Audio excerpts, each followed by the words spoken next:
Hello friends, इस video में हम सुश्रुत सूत्रस्थान 12वां अध्याय अग्निकर्म विद्याध्याय देखेंगे। जैसा कि भगवान धन्वंतरि ने कहा, यथोवाच भगवान धन्वंतरि ही। नंबर 3 वाला श्लोक देखते हैं। क्षाराद अग्निर्गर्यान क्रियासु व्याख्यात है। तो क्षार कर्म की अपेक्षा अग्नि श्रेष्ठ है। हमने पहले अध्याय में यानी कि इससे पहले 11वें अध्याय में देखा था कि क्षार श्रेष्ठ है। तो यहाँ पे ऐसा बोला कि अग्नि श्रेष्ठ है। तो ऐसा क्यों? क्योंकि अगर कर्म के हिसाब से देखें तो अग्नि श्रेष्ठ है, ठीक है, और गुण के हिसाब से क्षार श्रेष्ठ है। ओके, ये बात समझो। गुण के हिसाब से क्षार श्रेष्ठ है, कर्म के हिसाब से अग्नि श्रेष्ठ है। ओके, अग्निकर्म श्रेष्ठ है। फिर तद्दग्धानाम रोगानाम अपुनर्भावात्, ठीक है, यहाँ पे रोगानाम अपुनर्भावात्, अगर अग्निकर्म से दग्ध किया जाए, ठीक है, तो वो जो रोग है वो फिर से नहीं होता। अपुनर्भावात् यानी कि रिकरेंस रेट नहीं होता। जैसे अगर कोई वाउंड है या फिर कोई एब्सेस है, उसको अगर एक बार अग्निकर्म से ठीक किया तो फिर वो फिर से नहीं होता। अपुनर्भावात् ऐसा लिखा है। और ठीक है, ये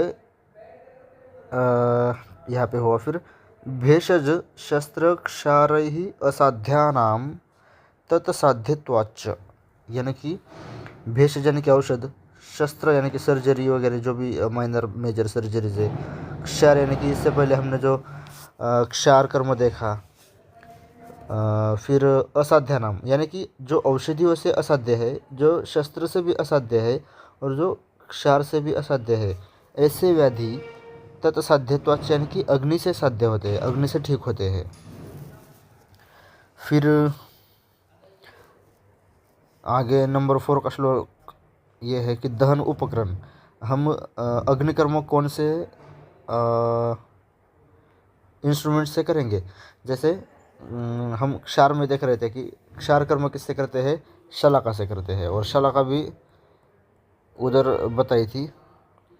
तो यहाँ पे अग्निकर्म किससे करना है, उसके उपकरण दिए हैं, ठीक है। अथेमानि दहन उपकरणानि भवन्ति तद्यथा पिप्पली अजाशकृत गोदंत शर शलाका जाम्बवोष्टर इतरलोह क्षौद्र गुड़ स्नेहाश्च। ये इतने इसके दहन उपकरण है। यानी कि क्या, यहाँ नीचे भी देखते हैं। पिप्पली अजाशकृत यानी कि बकरी की मैंगन यानी कि फिशेस ऑफ गोट, ठीक है, गोबर, बकरी का गोबर, ठीक है, फिशेस ऑफ बकरी। पिपली अजाशकृत हो गया। फिर गोदंत, गोदंत शेर यानी कि बाण, ठीक है, जो बाण ऐसा बाण होता है ना, जो एरो में लगा के शत्रुओं को मारते थे, वो बाण, ठीक है। पिपली अजाशकृत गोदंत शर बाण, ठीक है, शलाका, ठीक है, शलाका। फिर जम्बुओष्ठ, ठीक है, जम्बुओष्ठ यहाँ पे। और इतर लोह, लोह में क्या क्या, सॉरी, लोह धातु आते हैं उसमें, ठीक है। इतर लोह यानी कि लोह भी, ताम्र रजत आदि लोह विकार, ठीक है। फिर क्षौद्र यानी कि मधु, गुड़ यानी कि जैगरी जो गुड़ होता है, स्नेह यानी कि तुप तेरवा सामज्य में से तेल लिया यहाँ पे, ठीक है, मधु गुड़, ठीक है। क्षौद्र गुड़ स्नेह यानी कि मधु गुड़ और तेल। तो अब आगे ये दिया है कि तो गतानाम यानी कि अगर त्वचा के लिए हम अग्निकर्म कर रहे हैं तो कौन से उपकरण होंगे। फिर मांस के लिए हम अग्निकर्म कर रहे हैं तो कौन से उपकरण से करेंगे। फिर शिरा स्नायु संधि अस्थि, इनके लिए हम अग्निकर्म कर रहे हैं तो किस चीज़ से करेंगे, कौन से उपकरण से करेंगे, ये देखते हैं। यहाँ पे देखो, पिप्पली अजाशकृत गोदंत शर और शलाका, ये त्वचा के लिए है। यहाँ पे यहाँ तक मैं अंडरलाइन करता हूँ। पिप्पली अजाशकृत गोदंत शर शलाका, ये किसके लिए है? त्वचा के लिए। पिप्पली अजाशकृत पिपली अजाशकृत गोदंत शर यानी कि बाण शलाका, पिपली अजाशकृत गोदंत शर शलाका, ये 5 त्वचा के लिए है। ठीक है, पिपली अजाशकृत गोदंत शर और शलाका 5 किसके लिए है? त्वचा में यूज़ करेंगे हम। फिर जम्बोष्टोत्तरलोह, ये किसके लिए? जम्बोष्टोत्तरलोह मांसगतानाम। ठीक है, ये तो त्वगतानाम हो गया, 5 देखे हमने पहले। पिपली अजाशकृत गोदंत शर शलाका और जम्बोष्टोत्तरलोह मांसगतानाम। ठीक है, जम्बोष्ट और जो धातु थे ताम्र रजत लोह के विकार वो सब मांसगतानाम था। ठीक है, फिर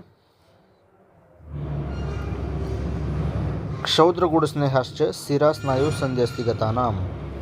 अब हम संधि शिरा स्नायु संधि अस्थि इनके लिए अग्निकर्म कर रहे हैं, तो क्षौद्र गुड़ स्नेह ये यूज़ करेंगे। क्षौद्र यानी कि मध, गुड़, स्नेह यानी कि तेल। ठीक है, ये सब हम गर्म करके यूज़ करेंगे तभी वो अग्निकर्म होगा, है ना। तो ये आगे देखते हैं। श्लोक नंबर 5, तत्र अग्निकर्म सर्व ऋतुषु कुर्याद अन्यत्र शरद ग्रीष्माभ्याम, यानी कि शरद और ग्रीष्म ऋतु छोड़कर बाकी सभी ऋतुओं में अग्निकर्म किया जा सकता है। तत्र अग्निकर्म सर्व ऋतुषु यानी कि सभी ऋतुओं में करो, कुर्याद अन्यत्र एक्सेप्ट शरद और ग्रीष्म। ठीक है, तत्र अपि अति ऐके अग्निकर्म साध्ये व्याधौ तत्प्रत्यनिकम विधिम कृत्वा, यानी कि संकट काल में अग्निकर्म साध्य व्याधियों में आवश्यकता अनुसार व्यवस्था कर लेने पर इन ऋतुओं में भी अग्निकर्म किया जा सकता है। ठीक है, अगर बहुत ज़्यादा इमरजेंसी है, सुविधा उपलब्ध है, बहुत जो चाहिए सारी चीज़ अवेलेबल है, ठीक है, और आवश्यकता है, ज़रूरत है, तो हम इमरजेंसी में हम शरद और ग्रीष्म ऋतु में भी अग्निकर्म कर सकते हैं, यही कहना चाहते हो। तत्रापि अत्यायिक यानी कि इमरजेंसी कंडीशन, अत्यायिक अग्निकर्म साध्य है और इमरजेंसी कंडीशन है, तो हम उसमें भी अग्निकर्म कर सकते हैं। कब? शरद और ग्रीष्म ऋतु में वर्ज्य है, नहीं करना, लेकिन इमरजेंसी कंडीशन में जितना हमें चाहिए उतना हम कर सकते हैं आवश्यकता अनुसार। ठीक है, फिर श्लोक नंबर 6, सर्वव्याधिषु ऋतुषु च पिच्छलम अन्नम भुक्तवतः, यानी कि सभी ऋतु में और सभी व्याधियों में पिच्छल अन्न खिलाकर अग्निकर्म करना है। अब यहाँ पे अग्नि क्या, ये क्या होगा? पूर्व कर्म में आ गया। ठीक है, अग्निकर्म करने के पहले पिच्छल अन्न खाना है, ये समझो कि पूर्व कर्म में पिच्छल अन्न खिलाना है। ये MCQ बन सकता है कि अग्निकर्म के पूर्व कर्म में क्या आएगा? ऑप्शंस होंगे, पिच्छल अन्न खाना है, यवाओं को सेवन करना है, या फिर ऐसे कुछ भी ऑप्शंस हो सकते हैं। उसमें पिच्छल अन्न सेवन करना है, ये याद रखो अग्निकर्म करने से पहले। ठीक है, फिर मूढ़गर्भ अश्मरी भगंदर, मूढ़गर्भ अश्मरी भगंदर उदर अर्श मुख रोगेशु अभुक्तवतः कर्म कुर्वित। ठीक है, यहाँ पे ये याद रखना है, अभुक्तवत लिखा है, यानी कि खाना नहीं खाना है। कौन सी व्याधियों में? मूढ़गर्भ अश्मरी भगंदर उदर अर्श मुख रोगेशु अभुक्तवतः कर्म कुर्वित। ठीक है, अग्निकर्म करने से पहले क्या खाना है? पिच्छलम अन्न भुक्तवत। ठीक है, पिच्छलम अन्नम भुक्तवत, अग्निकर्म से पहले पिच्छल अन्न खिलाना है सर्वव्याधि और सर्व ऋतु में, लेकिन मूढ़गर्भ अश्मरी भगंदर उदर अर्श मुख रोगेशु अभुक्तवत कर्म कुर्वित। ये व्याधि है, कितनी है देखते हैं। मूढ़गर्भ अश्मरी उदर भगंदर अर्श मुख रोग। ये बार बार बोलोगे तो आपको याद रहेगा, और ये पूरा याद रखने की ज़रूरत नहीं है। मूढ़गर्भ अश्मरी भगंदर उदर अर्श मुख रोग। ठीक है, 6 व्याधियाँ दी है जिनमें हमें अग्निकर्म से पहले कुछ नहीं खिलाना, बिना खिलाए ही अग्निकर्म करना है। ठीक है, मूढ़गर्भ अश्मरी भगंदर उदर अर्श मुख रोग, ये 6 व्याधि है। मूढ़गर्भ, अश्मरी, भगंदर, अर्श, उदर और क्या था, मुख रोग। इनमें हमें अग्निकर्म से पहले कुछ नहीं खिलाना। सर्वव्याधि शूर्तुषु च पिच्छलमन्नम भुक्तवत, ठीक है। फिर द्विविध अग्निकर्म, तत्र द्विविधम अग्निकर्म आहुरेके, क्या क्या है, त्वग्दग्धम मांसदग्धम च, ठीक है। अभी ये अग्निकर्म के 2 प्रकार है, कौन से, त्वकदग्ध और मांसदग्ध। लेकिन हमने पहले देखा ना, जब हम उपकरण देख रहे थे तब हमने यहाँ पे देखो त्वक यानी कि त्वचा के लिए भी देखा, मांस के लिए भी देखा, फिर हमने शिरा, स्नायु, संधि, अस्थियों के लिए भी देखा। तो ऐसा क्यों? अभी यहाँ पे शिरा, स्नायु, संधि, अस्थियों के रोगों में भी अग्निकर्म का निषेध नहीं है, ऐसा लिखा है, ठीक है। तो तत्र द्विविधम अग्निम आहुरेके, तत्र द्विविधम अग्निकर्माहुरेके त्वकदग्धम मांसदग्धम च इह तु शिरा, स्नायु, संधि, अस्थिषु अपि न प्रतिषिद्धो अग्नि, यानी कि इनमें भी अग्निकर्म का निषेध नहीं है, लेकिन प्रकार में 2 ही दिए, त्वचा और मांस, ठीक है। श्लोक नंबर 7 में त्वक आदि के दहन में परस्पर अंतर देखते हैं।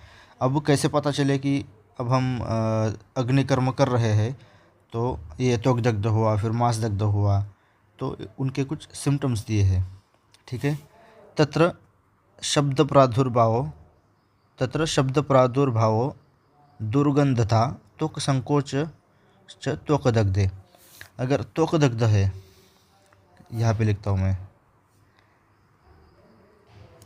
त्वक दग्ध है, त्वक दग्ध में क्या है, शब्द प्रादुर्भाव, यानी कि आवाज़ आएगी जब हम अग्निकर्म कर रहे हैं। तो जलने के टाइम पे नहीं, क्या अग्निकर्म करते हुए अगर वो स्किन जलेगी तो आवाज़ आएगी, क्रैकलिंग साउंड लिखा है यहाँ पे, ठीक है। शब्द प्रादुर्भाव, फिर दुर्गंध, बदबू आएगी जब स्किन जल रही होगी तब, ठीक है। और दूसरा क्या है, त्वक संकोच, वहाँ की स्किन का क्या होगा, संकोच, त्वक संकोच, 3 सिम्टम्स है, ठीक है। अगर त्वक दग्ध हुआ है तो शब्द प्रादुर्भाव, दुर्गंध और त्वक संकोच। फिर कपोतवर्णता, अल्पश्वेथु वेदना, शुष्क संकुचित व्रणता च मांसदग्धे। मांसदग्ध में क्या है, यहाँ लिखता हूँ, मांसदग्ध, कपोतवर्णता,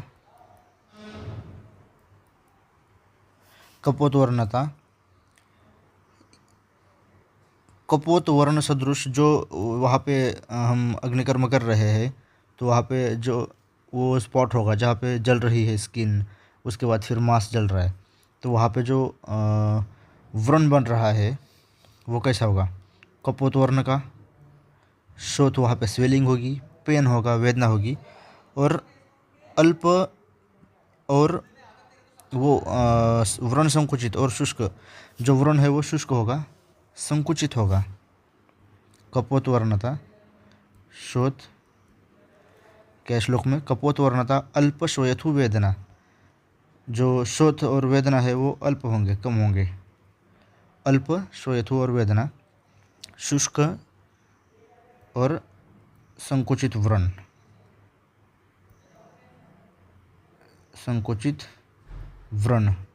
जो अग्निकर्म करने से जो व्रण बना है वो संकुचित होगा और शुष्क होगा, शुष्क यानी कि ड्राई, ऐसा रूखा। फिर कृष्ण उन्नत व्रणता, यहाँ पे मैं कलर अलग यूज़ कर देता हूँ, कृष्ण उन्नत व्रणता स्राव सन्निरोधश्च शिरा स्नायु दग्धे। अब शिरा और स्नायु में जब हम दग्ध कर रहे हैं, यानी कि शिरा स्नायु दग्ध हुआ है, तो क्या क्या होगा, कृष्ण यानी कि वो जो व्रण है वो ब्लैक दिखेगा, फिर उन्नत व्रण वो ऊपर आएगा, ठीक है, उन्नत यानी कि ऊपर की ओर उठा हुआ। ठीक है, फिर क्या लिखा है, स्राव सन्निरोधश्च, यानी कि उसमें स्त्राव नहीं होगा, यानी कि अस्त्राव। ठीक है, यहाँ पे नीचे लिखा है व्रण स्त्राव का रुका हुआ। ठीक है, व्रण स्त्राव का रुका हुआ, ये शिरा स्नायु दग्ध है। क्या है, व्रण कृष्ण है, ब्लैक दिख रहा है, उन्नत यानी कि ऊपर की ओर उठा हुआ, और अस्त्राव वहाँ से कोई स्त्राव नहीं होगा। जो पस नीचे गिर रहा था और जो उसमें से लिम्फ वगैरह जो गिर रहा था नीचे, वो गिरना बंद हो जाएगा। ठीक है, कृष्ण कृष्ण उन्नत व्रणता, वो जो व्रण है वो कृष्ण हो जाएगा और ऊपर की ओर उठा हुआ होगा। स्राव सन्निरोधश्च, यानी कि अस्त्राव, उसमें से कोई स्त्राव हो रहा था वो बंद हो जाएगा। फिर आगे लिखा है रुक्ष अरुणता कर्कश स्थिर व्रणता च संधि अस्थि दग्धे। अब संधि और अस्थि के वहाँ पे दग्ध हुआ, तो कौन से सिम्टम्स दिखेंगे? रुक्ष और अरुण वर्ण, रुक्ष और अरुण वर्ण हो जाएगा। जो जहाँ पे हम दग्ध कर रहे हैं वो जो व्रण बनेगा वो रुक्ष होगा और अरुण वर्ण का होगा, अरुण। ठीक है, और कर्कश और स्थिर होगा, कर्कश और स्थिर। ठीक है, ये 4 जगह पे दहन हुआ है, तो सिम्टम्स क्या क्या दिखेंगे? त्वचा के स्थान पे है तो शब्द प्रादुर्भाव दुर्गंधता त्वक संकोचश्च त्वक दग्धे, कपोत वर्णता अल्पशोयथु वेदना शुष्क संकुचित व्रणता च मांस दग्धे, मांस दग्ध में। ठीक है, फिर शिरा स्नायु में कृष्ण उन्नत व्रणता स्त्राव सन्निरोधश्च शिरा स्नायु दग्धे। फिर ये शिरा स्नायु का हुआ। फिर संधि और अस्थि में क्या होगा? रुक्ष अरुणता, रुक्ष अरुणता कर्कश स्थिर व्रणता च संधि अस्थि दग्धे। ठीक है, हम श्लोक नंबर 9 देखते हैं अब। रोग अनुसार शरीर अंगों में अग्नि अवचरण दहन कर्म, दहन कर्म यदि शिरो रोग और अधिमंत रोग में करना हो तो भ्रू ललाट शंख प्रदेश पर करना चाहिए। किस में करना है? तो शिरोरोग और अधिमंत यानी कि ग्लाउकोमा में करना है। तो तत्र शिरोरोग अधिमंत, तत्र शिरोरोग अधिमंत योर भ्रू ललाट शंख प्रदेशेषु दहेत। ठीक है, अगर हम शिरोरोग है तो शिरोरोग में अग्निकर्म करना है हमें, तो कौन से जगह पे करना है वो बताया है। कहाँ कहाँ पे करना है? भ्रू यानी कि आईब्रोज, ललाट यानी कि फोरहेड, और शंख प्रदेश यानी कि जहाँ पे अपना शंख मर्म है ना, वो शंख प्रदेश है पूरा, वहाँ पे करना है। ठीक है, शिरोरोग और अधिमंत में। ठीक है, अधिमंत यानी कि ग्लाउकोमा, नीचे लिखा है फिर भी लिख रहा हूँ। शिरोरोग और अधिमंथ, अधिमंथ, इनमें क्या कहाँ कहाँ करना है? भ्रू यानी कि आईब्रोज, ललाट और शंख प्रदेशी, यहाँ पे अग्निकर्म करना है। ठीक है, तत्र शिरोरोग अधिमंत योर भ्रू ललाट शंख प्रदेशेषु दहेत। फिर वर्त्मरोगेषु आर्द्र लक्त क प्रतिच्छन्ना दृष्टिम कृत्वा वर्त्मरोम कुपान। इस श्लोक में क्या बोला देखते हैं। इसी प्रकार वर्त्म रोगों में दृष्टि को गीले कपड़े से ढककर वर्त्म रोमकूपों का दहन करें। इसमें क्या करना है? ये अपनी आय होती है या आईलैशेस, इसमें जैसे अभी वर्त्म आईलिड्स को कोई डिसीज़ है तो हमें क्या करना है? ये आई बॉल है अपना अंदर, यहाँ पे आई बॉल। ठीक है, ये आई बॉल को, अब आई बॉल को क्या करना है? गीले कपड़े से ढकना है, गीले कपड़े को ग्रीन करता हूँ। ठीक है, अब गीला कपड़ा, अरे ठीक है नीला करता हूँ। तो गीले कपड़े से हमें आई बॉल को ढकना है। ठीक है। ये आई बॉल को मैंने गीले कपड़े से ढक दिया, आई बॉल को गीले कपड़े से ढका। और अब अग्निकर्म कहाँ पे करना है? ये जो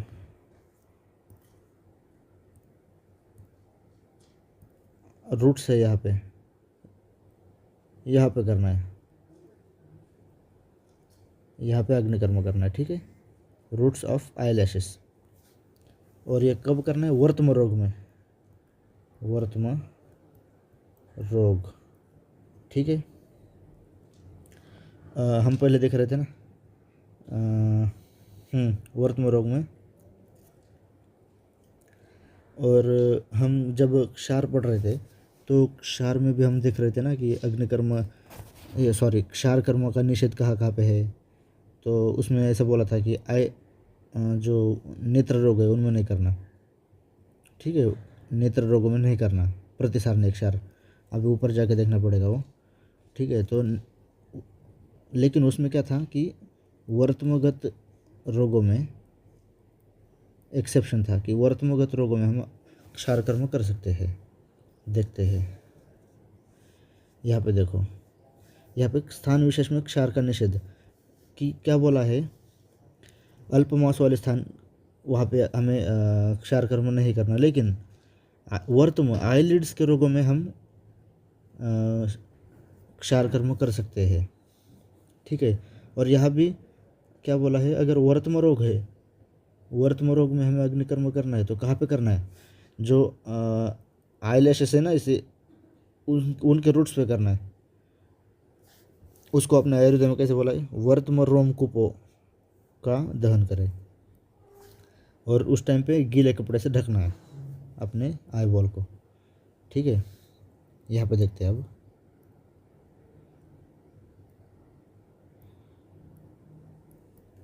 वर्तम रोगेषु आर्द्र लक्त प्रतिच्छन्नाम दृष्टिम कृत्वा वर्तम रोम कुपान। ठीक है, रोम कुपों को दहन करना है। और आर्द्र वर्तम रोगेशु, अगर वर्तम रोगों में हमें अग्निकर्म करना है, वर्तम रोगेशु आर्द्र अलग तक प्रतिच्छन्ना दृष्टिम कृत्वा, दृष्टि यानी कि जो आई बॉल है उसको आर्द्र वस्त्र से ढक देना है। याद रहा क्या क्या देखा था हमने वहाँ पे? अगर शिरोरोग में, शिरोरोग और अधिमंत, यहाँ पे अगर हमने अग्निकर्म करना है तो हम कहाँ करेंगे? भ्रू, ललाट और शंख प्रदेश में करेंगे। अगर वर्तम रोग में हम अग्निकर्म कर रहे हैं तो कहाँ करेंगे? रोमकूप पे करेंगे। और उस टाइम पे दृष्टि पे गीला कपड़ा ढकेंगे। फिर अग्निकर्म का विषय, यानी कि यहाँ पे अग्निकर्म के इंडिकेशंस दिए हैं। तो श्लोक नंबर 10 में अग्निकर्म के इंडिकेशंस दिए हैं। उसमें दिया है कि वात प्रकोप के कारण त्वक, मांस, शिरा, स्नायु, संधि और अस्थियों में तीव्र वेदना होने पर, कहा कि त्वक, स्किन, मसल्स, मांस, शिरा, स्नायु, संधि और अस्थि। ठीक है, 1 2 3 4 5 6। त्वक, मांस, शिरा, स्नायु, संधि, अस्थि।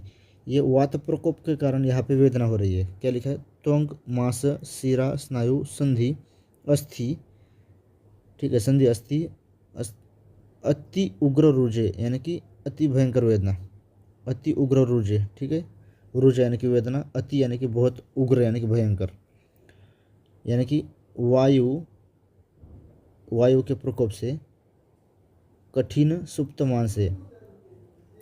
ठीक है, तो ऊपर उठे हुए कठोर और सुप्त मांस वाले व्रण में, आगे लिखा है कठिन और सुप्त मांस वाले व्रण में, उच्छित यानी कि ऊपर उठे हुए। ठीक है, उच्छित कठिन सुप्त मांस व्रण है, यानी कि ऊपर उठे हुए कठिन सुप्त मांस वाले व्रण में।